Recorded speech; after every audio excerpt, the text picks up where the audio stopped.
ഒരു Nobel university എന്ന് പറയുന്നതിന് അതിലൊരു ചില ക്യാരക്ടേഴ്സ് ഉണ്ട്. അതിനൊരു ഡെമോക്രാറ്റിക് ക്യാരക്ടർ വേണം. അതിന് എൻ്റെ വ്യക്തിപരമായ അഭിപ്രായത്തിൽ നിങ്ങളെല്ലാവരും യോജിക്കണം നിർബന്ധമില്ല. ഒരു സെക്യുലർ ക്യാരക്ടർ വേണം. അതിൻ്റെ അകത്തൊരു സോഷ്യൽ ജസ്റ്റിസിൻ്റെ തലമെന്ന് പറയുന്നത് എല്ലാ വിഭാഗക്കാർക്കും ഉറപ്പുവരുത്താനായിട്ട് കഴിയണം. അതിന് maximisation of possibilities of advance റിസർച്ചിനും മറ്റുള്ള സൗകര്യങ്ങളും ഉണ്ടാക്കി കൊണ്ടുവരാൻ കഴിയണം. With adequate support for all the students and teachers also definitely. അപ്പം ഇങ്ങനെയുള്ള കാര്യങ്ങളൊക്കെ തന്നെ ഉറപ്പുവരുത്താൻ കഴിയുന്ന ഏത് സർവകലാശാലയും I would consider a normal university. അപ്പം നമ്മൾ ഈ എന്യൂമറേറ്റീവ് കാറ്റഗറീസിൻ്റെ അടിസ്ഥാനത്തിൽ മാത്രമല്ല പോകേണ്ടത്, അതുകൊണ്ട് ഇത്തരത്തിലുള്ള അടിസ്ഥാന സൗകര്യങ്ങൾ നമുക്ക് ഉറപ്പുവരുത്താൻ കഴിയുന്നുണ്ടോ എന്നുള്ള ചോദ്യം. അപ്പോൾ ആ ചോദ്യമാണെന്ന് തോന്നുന്നു ഇവിടെ വേറെ ചോദിക്കപ്പെട്ടൊരു പ്രധാനപ്പെട്ട പ്രശ്നം. നമുക്കിപ്പോൾ ഒരു യൂണിവേഴ്സിറ്റിയുടെ പരിസരത്തിൽ നിന്നുകൊണ്ട് ഒരു പക്ഷേ ഒരു ഓപ്റ്റിമൽ ലെവൽ ഓഫ് ഫെസിലിറ്റീസ് മാത്രമേ ഏത് യൂണിവേഴ്സിറ്റിക്ക് പ്രൊവൈഡ് ചെയ്യാനായിട്ട് കഴിയൂ. കാരണം യൂണിവേഴ്സിറ്റി എന്ന് പറയുന്ന ഒരു ഡിപ്പാർട്ട്മെന്റ് അല്ല, ഒരു അഡ്വാൻസ് സെന്റർ ഓഫ് ലേണിംഗ് അല്ല, ഇതല്ല അങ്ങനത്തെ സംഗതികളൊന്നും അല്ല. യൂണിവേഴ്സിറ്റി എന്ന് പറയുന്ന ഒരു മൾട്ടി ക്യാമ്പസ് ആയിട്ടുള്ള ഒരു വ്യത്യസ്ത തരത്തിൽ സംഗതികളെല്ലാം അടങ്ങുന്ന ഒരു കോമ്പസിറ്റ് യൂണിറ്റാണ്. പക്ഷേ കോമ്പസിറ്റ് യൂണിറ്റിൻ്റെ അകത്ത് നിങ്ങൾക്ക് ഓരോ യൂണിറ്റിലും അഥവാ ഇവിടുത്തെ ഭാഷയിൽ പറഞ്ഞ ഓരോ സ്കൂളിലും ആവശ്യമായിട്ടുള്ള facilities at the optimal level possible provide ചെയ്യുന്നുണ്ടോ എന്നുള്ളതിൻ്റെ അടിസ്ഥാനത്തിൽ മാത്രമാണ് നമ്മളൊരു നോർമൽ യൂണിവേഴ്സിറ്റി ഡിഫൈൻ ചെയ്യേണ്ടത് എന്നാണ് എനിക്ക് തോന്നുന്നത്. അങ്ങനെ വരുമ്പോൾ സംഭവിക്കാൻ പോകുന്ന ഒരു സാധ്യത എന്ന് പറഞ്ഞാൽ ഒരു പർട്ടിക്കുലർ റിസർച്ചറിന് അദ്ദേഹത്തിന് അദ്ദേഹത്തിൻ്റെ അന്വേഷണങ്ങൾ കൊണ്ടെത്തിക്കുന്ന മേഖലകളിൽ എത്തിക്കേണ്ടുന്ന എല്ലാ ഫെസിലിറ്റീസും ഒരുപക്ഷെ ഒരു യൂണിവേഴ്സിറ്റിക്ക് പ്രൊവൈഡ് ചെയ്യാൻ കഴിയണമെന്നില്ല. അങ്ങനെ കഴിയാതെ വരുമ്പോൾ തീർച്ചയായിട്ടും അദ്ദേഹം ആ രീതിയിലുള്ള അന്വേഷണത്തിലേക്ക് പോകും. എവിടെയാണോ ഈ പറയുന്ന ഫെസിലിറ്റീസ് കിട്ടുന്നത്, എനിക്കിപ്പോൾ ആസ്ട്രോഫിസിക്സിലാണ് താല്പര്യം, ആസ്ട്രോഫിസിക്സ് താല്പര്യമുള്ള അഡ്വാൻസ് റിസർച്ച് സാധ്യതകൾ എവിടെയാണ് ഉള്ളതെന്ന് ചോദിച്ചു കഴിഞ്ഞാൽ അവിടേക്ക് അദ്ദേഹം കൂടുതൽ അന്വേഷണത്തിന് വേണ്ടി അദ്ദേഹം പോകും. അതെവിടെയായിരുന്നു ഞാൻ പറയുന്നത് അവിടെ ജപ്പാനോ ജർമ്മനിയോ എന്നുള്ള അല്ല പ്രശ്നം, അവിടെ തീർച്ചയായിട്ടും അദ്ദേഹം പോകും. അങ്ങനെ പോയിട്ട് അത് അഡ്വാൻസ് സെന്ററിൽ പോയിട്ട് പഠിക്കാനുള്ള ഒരു സൗകര്യം ഒരുക്കേണ്ടത് തീർച്ചയായിട്ടും ഒരു സർവകലാശാലയുടെ കൂടെ കടമയാണ്. ഉദാഹരണം പറയുകയാണെങ്കിൽ ഒരു സർവകലാശാലയ്ക്ക് തന്നെ ഗൈഡ് ചെയ്യാൻ പറ്റണം, ഇയാൾ നിങ്ങൾക്ക് ഈ മേഖലയിലാണ് നിങ്ങൾക്ക് താല്പര്യമുണ്ടെങ്കിൽ why don't you try this particular institution, ആ ഇൻസ്റ്റിറ്റ്യൂഷൻ നിങ്ങൾ പോയി പഠിക്കാൻ ശ്രമിക്കും എന്ന് പറയുമ്പോൾ അതിൻ്റെതായിട്ടുള്ള ഒരു ഓപ്പർച്യൂണിറ്റി എന്ന് പറയുന്നത് നമുക്ക് ഉപയോഗിക്കാൻ കഴിയും. അപ്പൊ അത്തരത്തിൽ വരുമ്പോൾ തീർച്ചയായിട്ടും ഈ പറയുന്ന ഒരു മേഖല, അപ്പോൾ ഒരു പ്രദേശത്ത് മറ്റൊരു പ്രദേശത്ത് പഠിക്കുക, കുട്ടികളുടെ സ്റ്റുഡൻസിന്റെ കമ്മ്യൂട്ടേഷൻ മൊബിലിറ്റി എന്ന് പറയുന്ന ഉറപ്പുവരുത്തിക്കൊണ്ട് മാത്രമേ ഏതൊരു സർവകലാശാലയ്ക്ക് പ്രവർത്തിക്കാനായിട്ട് കഴിയുള്ളൂ. അതിനെപ്പറ്റി യാതൊരു തർക്കമില്ല. പിന്നെ നമ്മളിവിടെ ബ്രെയിൻ ഡ്രെയിൻ എന്നൊക്കെ പറയുന്ന അതല്ല എന്നാണ് എനിക്ക് തോന്നുന്നത്. ചർച്ച ചെയ്യേണ്ട കാര്യങ്ങളൊന്നാണ് ഞാൻ അവിടെ പറയുന്നത്. നമ്മളിവിടെ ബ്രെയിൻ ഡ്രെയിൻ എന്ന് പറയുന്നത് അത്തരത്തിലുള്ള ഒരു മൊബിലിറ്റിയുടെ അടിസ്ഥാനത്തിൽ അയാൾ അവിടെ ഒരു പ്രൊഫസർഷിപ്പ് കിട്ടുന്നു, കുറച്ചു കാലം കഴിഞ്ഞ് തിരിച്ചു വരുന്നു, അല്ലെങ്കിൽ അവിടെ തന്നെ കണ്ടിന്യൂ ചെയ്യുന്നു എന്ന് പറയുന്നത് അയാളുടെ നോളജ് കോൺട്രിക്റ്റില് സർവകലാശാലയ്ക്ക് ഡിനൈ ചെയ്യപ്പെടുന്നില്ല, അല്ലെങ്കിൽ ഈ സൊസൈറ്റിക്ക് ഡിനൈ ചെയ്യപ്പെടുന്നില്ല. Is always there. നിങ്ങൾ എവിടെ പോയി കഴിഞ്ഞാലും ഏത് സ്ഥലത്ത് പോയി കഴിഞ്ഞാലും ഇന്നൊരു ആവശ്യം ഞങ്ങൾക്കുണ്ട്, പ്ലീസ് കം ഹിയർ, ഞങ്ങളൊരു കോൺഫറൻസിൽ പങ്കെടുക്കൂ, നിങ്ങളുടെ ഒരു എക്സ്പെർട്ടീസ് ഞങ്ങൾക്ക് ആവശ്യമുണ്ട് എന്ന് സർവകലാശാലയോ അതത് സ്ഥലത്തുള്ള മറ്റ് ഇൻസ്റ്റിറ്റ്യൂഷൻസ് പറയുകയാണെങ്കിൽ അയാൾ തിരിച്ചു വന്ന് ഇവിടെ വന്ന് അയാൾ ആ വരി സെർവ് ചെയ്യാൻ തയ്യാറാവണം. Brain drain is something very different, where you are already decided to go to some place. നിങ്ങൾ മുമ്പ് തന്നെ അത് തീരുമാനിച്ചു കഴിഞ്ഞു. നിങ്ങൾ ഇവിടത്തെ ഈ ഒരു സർവീസസിന് അതിൻ്റെ ഒരു സൗകര്യത്തിന് വേണ്ടി നിങ്ങൾ ഉപയോഗിക്കുന്നു മാത്രമേ ഉള്ളൂ. You want to go and settle down somewhere else. ആ സെറ്റിൽ ഡൗൺ സംവെയർ എൽസിനുള്ള ഒരു വഴി ആയിട്ട് നിങ്ങൾ ഇതിനെ ഉപയോഗിക്കുന്നു. ഇവിടെ ആ തരത്തിലുള്ള ഒരു പോസ്റ്റ് ഗ്രാജുവേറ്റ് കോഴ്സ്, ഒരു പക്ഷേ ഒരു റിസർച്ച് ഡിഗ്രിയൊക്കെ സാധ്യമാണെങ്കിൽ മറ്റിടത്ത് പോവാം എന്നുള്ളത് കൊണ്ട് നിങ്ങൾ അതിനെ ഉപയോഗിക്കും എന്ന് പറയുന്നത് രണ്ടാണ്. അവിടെ നോളജ് അല്ല പ്രധാനം, നോളജ് അഡ്വാൻസ്മെന്റ് അല്ല പ്രധാനം. അവിടെ നിങ്ങളുടെ പേഴ്സണലായിട്ടുള്ള എന്താ പറയണ്ടേ നിങ്ങളുടെ പേഴ്സണലായിട്ടുള്ള അഡ്വാൻസ്മെന്റ് ആണ് പ്രധാനം. ഇവിടെ എങ്ങനെയാണ്, അതാണ് ഡീകോളനൈസേഷൻ. ഞാൻ ചോദിച്ച ചോദ്യം അതുമായിട്ട് ബന്ധപ്പെട്ടാണെന്നാണ് ഞാൻ മനസ്സിലാക്കുന്നത്. കാരണം നമ്മളിവിടെ പുറത്തു പോകുന്നതിന് ആർക്കും എതിർപ്പൊന്നുമില്ല. ആരും വേണമെങ്കിൽ പുറത്തു പോകാം. Anybody can go and join any university anywhere in the world. അതിനെപ്പറ്റി തർക്കമൊന്നുമില്ല. പക്ഷെ അതേസമയം തന്നെ നിങ്ങൾ ഇവിടുത്തെ കേരളത്തിന്റെ നിങ്ങളുടെ ഒരു എക്സ്പെർട്ടീസ് എന്ന് പറയുന്നത് അത് ഞങ്ങൾക്ക് ആവശ്യമെന്ന് തോന്നിയിട്ട് നിങ്ങൾ വിളിക്കുകയാണ്. നിങ്ങൾ അത്തരത്തിൽ എക്സ്പെർട്ടീസ് നൽകാൻ തയ്യാറുണ്ടോ ഇല്ലെന്ന് മാത്രമേ ഉള്ളൂ. അതിനുള്ള സൗകര്യം നിങ്ങൾ ഇവിടെ വരാൻ തയ്യാറുണ്ടോ ഇല്ലയോ? കാരണം അങ്ങനെയുള്ള സൗകര്യത്തിന് വേണ്ടി നിങ്ങൾ വരണം എന്ന് പറയുകയാണ്. നിങ്ങൾ വരാൻ തയ്യാറാവണം എന്നുള്ളതാണ് നിങ്ങൾ ഇവിടുത്തെ ഒരു സോഷ്യൽ കമ്മിറ്റ്മെന്റിന്റെയോ സോഷ്യൽ അക്കൗണ്ടബിലിറ്റി അവിടെ പോയി വർക്ക് ചെയ്യുന്നതാണ്. അത് രണ്ടും നമ്മൾ തിരിച്ചറിയാൻ കഴിയണം എന്നുള്ളതാണ്. ചില ആളുകളെ സംബന്ധിച്ചിടത്തോളം അതായിരിക്കില്ല. കാരണം അയാൾക്ക് അങ്ങനെയുള്ള യാതൊരു താല്പര്യമില്ല. ഈ ജസ്റ്റ് വാണ്ട്സ് ടു ലീവ്, വേറൊന്നുമില്ല. അയാൾ he or she just wants to leave, അത്രേ ഉള്ളൂ. ഒരു പേഴ്സൺ ഓറിയന്റഡ് ആണ്. ഇത് രണ്ടും തമ്മിലുള്ള വ്യത്യാസം നമ്മൾ കണക്കാക്കണം എന്നുള്ളത്. അതുകൊണ്ടാണ് പിന്നെ മറ്റൊരു കാര്യമുള്ളത്, ഒരു normal university I think is preferable than a group of extraordinary universities എന്നുള്ളൊരു അഭിപ്രായം കൂടി എനിക്കും. അത് എൻ്റെ വ്യക്തിപരമായിട്ടുള്ള അഭിപ്രായമാണ്. കാരണം നമുക്കിവിടെ 5% 1960 വരെ ഇംഗ്ലണ്ടില് ഞാൻ പറഞ്ഞ ഇവിടുത്തെ കാര്യമല്ലേ പറയുന്നത്, ഇംഗ്ലണ്ടിലെ ഹയർ എഡ്യൂക്കേഷന്റെ ഏജ് ഗ്രൂപ്പ് പോപ്പുലേഷൻ പെർസെൻറ്റേജ് നമുക്ക് 5% വരെ 1961 വരെ. ഏത് നിങ്ങൾക്ക് ആ സമയത്ത് തന്നെ അവിടെ യുകാലുണ്ട്, കേംബ്രിഡ്ജ് ഉണ്ട്, ഓക്സ്ഫോർഡ് ഉണ്ട്, സസെക്സ് ഉണ്ട്, എല്ലാ യൂണിവേഴ്സിറ്റീസും നമ്മൾ അറിയുന്ന എല്ലാ യൂണിവേഴ്സിറ്റീസും അവിടെയുണ്ട്.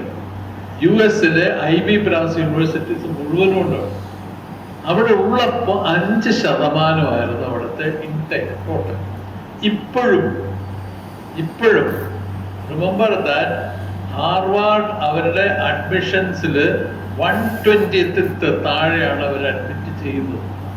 അവിടെ വരുന്ന അഡ്മിഷൻസിന്റെ ആപ്ലിക്കേഷൻസിന് 120th താഴെയാണ്, with all the facilities, all the number of Nobel laureates. അതൊക്കെ ഉണ്ടായിട്ട് പോലും അവർക്ക് 20-1 താഴെയാണ് അവരുടെ കുട്ടികളെ അഡ്മിറ്റ് ചെയ്യുന്നവർ. അത്രയും ചെയ്യുന്നു. അപ്പൊ നമ്മളെങ്ങനെ എണ്ണിപ്പറക്കി എടുത്തിട്ട് നമ്മളിവിടുത്തെ എക്സ്ട്രാ ഓർഡിനറി സ്വഭാവം കാണിക്കാനാണ് ആരെ കൊണ്ട് കഴിയും. അതുകൊണ്ട് പറഞ്ഞു വരുന്നത്, അങ്ങനെയുള്ള സ്വഭാവം ആരെ കൊണ്ട് കഴിയും, അത് വലിയ ബുദ്ധിമുട്ടുള്ള കാര്യമാണ്. പക്ഷെ അതേസമയം തന്നെ നിങ്ങളുടെ സോഷ്യലായിട്ടുള്ള ഒരു അക്കൗണ്ടബിലിറ്റി ഉറപ്പുവരുത്തിക്കൊണ്ട് താഴെ തട്ടിലുള്ള ഈവൻ ഏറ്റവും താഴത്തുള്ള കുട്ടികൾ അവരെ അഡ്മിറ്റ് ചെയ്തുകൊണ്ട് അവരിൽ നിന്ന് നിങ്ങൾക്കൊരു ഇന്റലിജൻസിനെ പ്രൊഡ്യൂസ് ചെയ്യാൻ കഴിയുമെങ്കിൽ അവിടെയാണ് ഒരു ഇൻസ്റ്റിറ്റ്യൂഷന്റെ മെച്ചം. എനിക്ക് 10 പേരെ മാത്രം തിരഞ്ഞെടുത്തിട്ട് അവരെ വെച്ചുകൊണ്ട് ഒരു വലിയൊരു ബുദ്ധിജീവി സംഘത്തെ ഉണ്ടാക്കാൻ വലിയ ബുദ്ധിമുട്ടൊന്നുമില്ല. പക്ഷെ എനിക്കൊരു 100 പേരെ എൻ്റെ കയ്യിൽ തരുന്നു. ആ 100 പേരെന്ന് പറയുന്നത് അതിൽ 50 പേരെങ്ങനെയാണ് റിസർവേഷൻ കാറ്റഗറിയിൽ ഇപ്പോൾ വരുന്ന പോലെ വരുന്നവരാണ്, ഇല്ലേ? ബാക്കിയുള്ള 50 പേരിൽ പകുതി പേരെങ്കിലും they are belonging to people who are not able to ഒരു പർട്ടിക്കുലർ എമൗണ്ടിൽ കൂടുതൽ പൈസ കൊടുത്തല്ലാതെ അവർക്ക് ഇത് ചെയ്യാൻ കഴിയാത്തവരാണ്, പഠിക്കാൻ കഴിയാത്ത അത്തരത്തിലുള്ള കുട്ടികളിൽ നിന്നും നമ്മൾ ഒരു ക്വാളിറ്റി എഡ്യൂക്കേഷനെ ബിൽഡപ്പ് ചെയ്യാൻ കഴിഞ്ഞാൽ ഞാൻ അതാണ് മറ്റ് സ്ഥാപനത്തെക്കാൾ ഉയർന്ന നിലവാരത്തിലുള്ള സ്ഥാപനമായിട്ട് ഞാൻ കണക്കാക്കുന്നത്.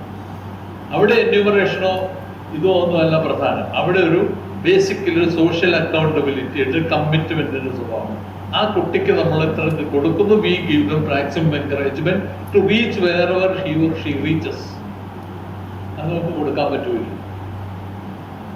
That is what I consider as a normal university. അതാണ് നല്ല യൂണിവേഴ്സിറ്റിയുടെ, നോർമൽ യൂണിവേഴ്സിറ്റിയുടെ ഞാൻ കണക്കാക്കുന്നത്. അപ്പൊ ഇന്ത്യൻ ഇൻസ്റ്റിറ്റ്യൂട്ട് ഓഫ് സയൻസും മറ്റു സ്ഥാപനങ്ങളൊക്കെ അങ്ങനെ ആയിരുന്നു എന്നുള്ള ചോദ്യം നിങ്ങൾക്ക് തന്നെ ചോദിക്കാം. TIFR ഒക്കെ അങ്ങനെ തന്നെയാണോ എന്നുള്ള കാര്യം നിങ്ങൾക്ക് തന്നെ ചോദിക്കാമോ? അങ്ങനെ തന്നെയാണോ പ്രവർത്തിക്കുന്നത്? ഞാൻ IASCയും TIFR പറയാനുള്ള കാരണം 1950s ഒരു കാലഘട്ടത്തിൽ ഉണ്ടായി വന്ന ഒരു പുതിയ ഹയർ എഡ്യൂക്കേഷന്റെ വളർച്ചയുടെ പേസ് സെറ്റിംഗിൽ ഈ പറയുന്ന സ്ഥാപനങ്ങൾക്കൊക്കെ ഉണ്ടായിരുന്ന പങ്ക് മാത്രമാണ് ഞാനവിടെ സൂചിപ്പിച്ചത്. അവിടെ പേസ് സെറ്റ് ചെയ്യാൻ ഈ സ്ഥാപനങ്ങൾക്ക് വലിയ പങ്കുണ്ടായിരുന്നു. IIT-കൾക്ക് IIM-കൾക്ക് പങ്കുണ്ട്, ഇല്ലാന്ന് പറഞ്ഞിട്ട് കാര്യമൊന്നുമില്ല. അപ്പോൾ ഗുണമുള്ളതാണോ ദോഷമുള്ളതാണോ? IIT-യിലെ മറ്റേ എന്താണ് എൻട്രൻസ് എക്സാമിനേഷൻ കഴിഞ്ഞിട്ട് വരുന്ന കുട്ടികളെയും നമ്മളിവിടെ ചുമ്മാ അഡ്മിറ്റ് ചെയ്യുന്ന കുട്ടികളൊന്നുമില്ല. എന്താ അവര് മറ്റവര് നമ്മളൊക്കെ വെച്ചാണെന്ന് പറഞ്ഞിട്ട് ആ ഒരു കാര്യമില്ല. കാരണം അവർ ഓൾറെഡി പിക്ഡ് ലൈക്ക് ദാറ്റ്. അവർ ഓൾറെഡി അങ്ങനെ പിക്ക് ചെയ്യപ്പെട്ടവരാണ്. നമ്മുടെ കുട്ടികൾ, ഇവിടെ വരുന്ന കുട്ടികൾ അങ്ങനെയല്ല. ആ വ്യത്യാസം ഉണ്ടോ? അത് പറഞ്ഞിട്ട് കാര്യമില്ല. But at the same time ഈ പിക്ക് ചെയ്യുന്ന കുട്ടികൾക്ക് ആ ക്വാളിറ്റി ഉറപ്പുവരുത്താൻ കഴിയും. അവിടെയാണ് യൂണിവേഴ്സിറ്റിയുടെ ഗുണനിലവാരം പരിശോധിക്കേണ്ടതാണ് എൻ്റെ വ്യക്തിപരമായി. അതിനോടനുബന്ധിച്ച് ഒരു ക്വസ്റ്റ്യൻ ചോദിക്കാനുള്ളത്, PhD ഇല്ലാത്ത ഒരു ഗൈഡിന് ഗൈഡ്ഷിപ്പ് കിട്ടുമോ ഇല്ലയോ എന്നുള്ളതാണ്. PhD എടുക്കാത്ത ആർക്കെങ്കിലും ഗൈഡ്ഷിപ്പ് കിട്ടുമോ ഇല്ലയോ എന്നുള്ളതാണ് ഒരു ക്വസ്റ്റ്യൻ ചോദിക്കാനുള്ളത്.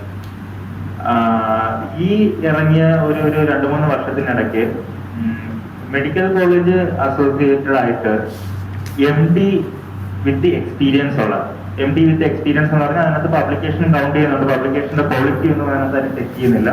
ഇപ്പൊ MSc കഴിഞ്ഞ പിള്ളേർക്ക് പോലും പബ്ലിക്കേഷൻ ഉണ്ട്, ഗസ്റ്റ് ലെക്ചർക്ക് പോലും പബ്ലിക്കേഷൻ ഉണ്ടെന്ന കാര്യം എല്ലാവർക്കും അറിയാം. പക്ഷെ അവർക്കൊന്നും ഗൈഡ്ഷിപ്പ് കിട്ടത്തില്ല. MD കഴിഞ്ഞ എക്സ്പീരിയൻസ് ഉള്ള പബ്ലിക്കേഷൻ ഉള്ള ആൾക്കാർക്ക് ഗൈഡ്ഷിപ്പ്, PhD ഗൈഡ്ഷിപ്പ് അനുവദിച്ചുകൊണ്ട് സർക്കാർ ഉത്തരവിറക്കിയിരുന്നു.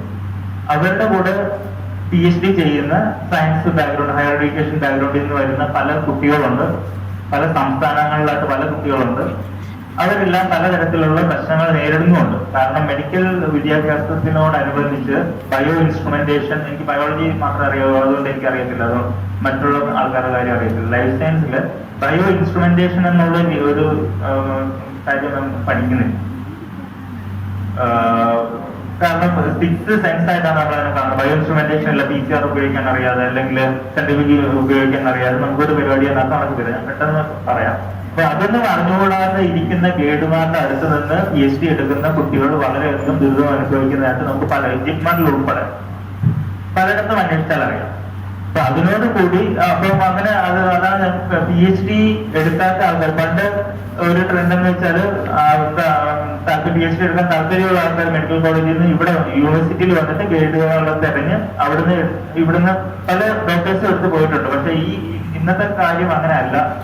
അതിനോടനുബന്ധിച്ച് തന്നെ ഈ കഴിഞ്ഞ 5-6 മാസം മുന്നേ നമ്മുടെ ഹയർ എഡ്യൂക്കേഷൻ കൗൺസിൽ തന്നെ സംസ്ഥാന ആരോഗ്യ ശാസ്ത്ര ഗവേഷണ നയം എന്ന് പറയുന്ന ഒരു നയം ഇറക്കിയിട്ടുണ്ട്. സംസ്ഥാന ആരോഗ്യ ശാസ്ത്ര ഗവേഷണ നയത്തില് 11ാമത്തെ പേജിനകത്ത് പറയുന്ന ഒരു കാര്യമാണ്, MBBS കഴിഞ്ഞ വിദ്യാർത്ഥികൾ, MBBS കഴിഞ്ഞ ആൾക്കാർക്ക് PGയോ പ്രാക്ടീസോ ചെയ്യുന്നതിനോടൊപ്പം തന്നെ സമാന്തരമായി PhD ചെയ്യാനുള്ള, അവരുടെ സമാന്തരമായി PhD ചെയ്യാനുള്ള സജഷൻസ് മുന്നോട്ട് വയ്ക്കുന്നു എന്നുള്ളത്, PhD ചെയ്യാൻ സപ്പോർട്ട് ചെയ്യുന്നു എന്നുള്ളത്. MBBS കഴിഞ്ഞ ആളെന്ന് പറഞ്ഞാൽ ഒരു ബാച്ചിൽ MBBS ഒരു കോളേജിൽ നടന്ന 200 പേരാണെന്ന് ഓർക്കണം. പല MBBS ആൾക്കാരുണ്ട്, പല ക്ലാസ്സുകളുണ്ട്. അപ്പം അതിനകത്ത് ഈ ആൾക്കാര് PhD എടുക്കുകയാണ്, MBBS കഴിഞ്ഞാൽ ഉടനെ തന്നെ PhD എടുക്കുകയാണെന്നുണ്ടെങ്കിൽ അവരെ ആര് ഗൈഡ് ചെയ്യും? അങ്ങനെ വൻതോതിൽ ഒരു PhD ഇറങ്ങുകയാണെന്നുണ്ടെങ്കിൽ വീണ്ടും ഇവിടുത്തെ ജോലി സാധ്യത എങ്ങനെയാകും? അത് ശരിക്കും പറഞ്ഞാൽ ക്വാളിറ്റിയോടെയാണോ കാണുന്നത്? ഇവരെ ഗൈഡ് ചെയ്യുന്ന ആൾക്കാർക്ക് PhD ഉണ്ടാകുമോ? അത് ഈ മെഡിക്കൽ കോളേജിൽ നിന്ന് തന്നെ സ്വയം പ്രഖ്യാപിതമായിട്ട് PhD എടുക്കുന്ന ആൾക്കാരുണ്ട് കേട്ടോ. പേര് പറയുന്നതിന് പ്രശ്നമൊന്നുമില്ല. കോട്ടയം മെഡിക്കൽ കോളേജിൽ തന്നെ ഇപ്പൊ ഗൈഡുമാരില്ലാതെ തന്നെ PhD എടുക്കാണ്. അപ്പം അങ്ങനെയുള്ള സാധ്യതകൾ ചർച്ച ചെയ്യണം, അത് ഒഴിവാക്കി കളയരുത്. അത് ചർച്ച ചെയ്യേണ്ട ഒരു കാര്യം തന്നെയാണ്. അത് ലൈഫ് സയൻസിൽ ഇപ്പൊ PhD ചെയ്യുന്ന ആൾക്കാർക്ക് അവര് ഒരു വാണിംഗ് എല്ലാം കൂടെ ആണെന്നുള്ള കാര്യം പറഞ്ഞുകൊണ്ട് ഞാൻ നിർത്തുന്നു.